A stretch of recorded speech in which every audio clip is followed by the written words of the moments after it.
Good evening Maharajganj. आप सुन रहे हैं न्यूज़ बुलेटिन आरजे जागृति के साथ। यूपी के आगरा में तस्करों से पुलिस की हुई मुठभेड़, 2 करोड़ के गांजा के साथ 10 आरोपी गिरफ्तार। मुठभेड़ के दौरान पैर में लगी गोली। वहीं अफगानिस्तान में तालिबान ने क्रूरता की हदें पार की। तालिबानी तोड़ रहे पूर्व सैनिकों और जनरलों की कब्रों को।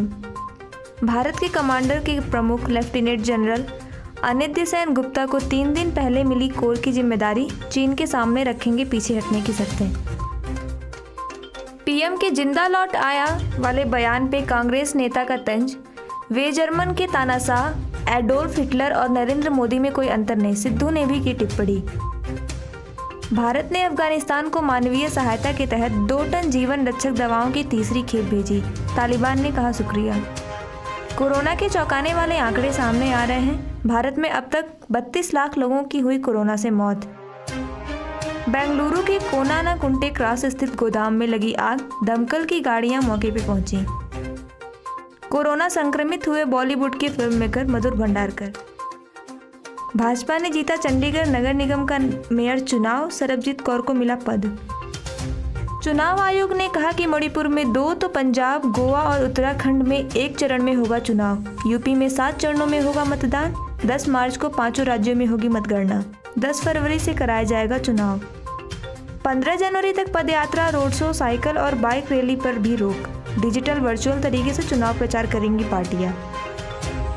आज गूगल ने डूडल बनाकर दी वैज्ञानिक स्टीफन हॉकिंग को श्रद्धांजलि। देश भर में ओमिक्रॉन मरीजों का आंकड़ा बढ़कर 3044 हो गया। कल केरल में 50 और हरियाणा में 9 केस मिलाकर कुल 34 नए मामले दर्ज किए गए। 24 घंटे में नए वेरिएंट से ठीक होने वाले मरीजों की संख्या 12,059 रही, जबकि 17,085 मरीज अभी भी इलाज करा रहे हैं। देश में नए वेरिएंट के सबसे ज़्यादा 876 केस महाराष्ट्र में दर्ज किए गए हैं। बीते 24 घंटे में देश में कोरोना के करीब 1.5 लाख मामले दर्ज किए गए। पश्चिम बंगाल में आज से विश्व प्रसिद्ध गंगा सागर मेले की शुरुआत हो गई है, जो 16 दिसंबर तक चलेगी। कल कोलकाता हाईकोर्ट ने कुछ शर्तों के साथ मेले के आयोजन को मंजूरी दी थी। वाराणसी में गुटखा कारोबारी के यहां CGST का छापा, कर चोरी का शक। कोरोना संकट के बीच 10 जनवरी से भक्तों के लिए बंद रहेगा जगन्नाथ मंदिर। वहीं दिल्ली NRC में हुई भारी बारिश के कारण वहां के कई इलाकों व राजधानी में ठंड बढ़ी। मौसम विभाग का अनुमान है कि अगले 24 घंटे तक दिल्ली, पंजाब, हरियाणा और राजस्थान में जारी रहेगी बारिश। यूपी में 15 पुलिस अधिकारियों का हुआ तबादला, साथ ही 8 इंस्पेक्टर का हुआ प्रमोशन। 1 दिवसीय दौरे पर कल बनारस आएंगे मुख्य सचिव और DGP। Covid command control centre का करेंगे निरीक्षण।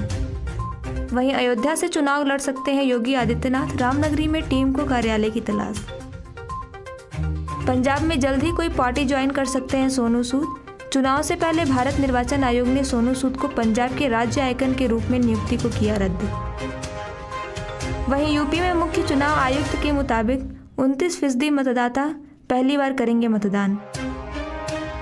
सभी चुनाव कर्मियों को वैक्सीन की दोनों डोज लगवानी अनिवार्य तथा पोलिंग की टाइमिंग रहेगी 1 घंटे से ज़्यादा।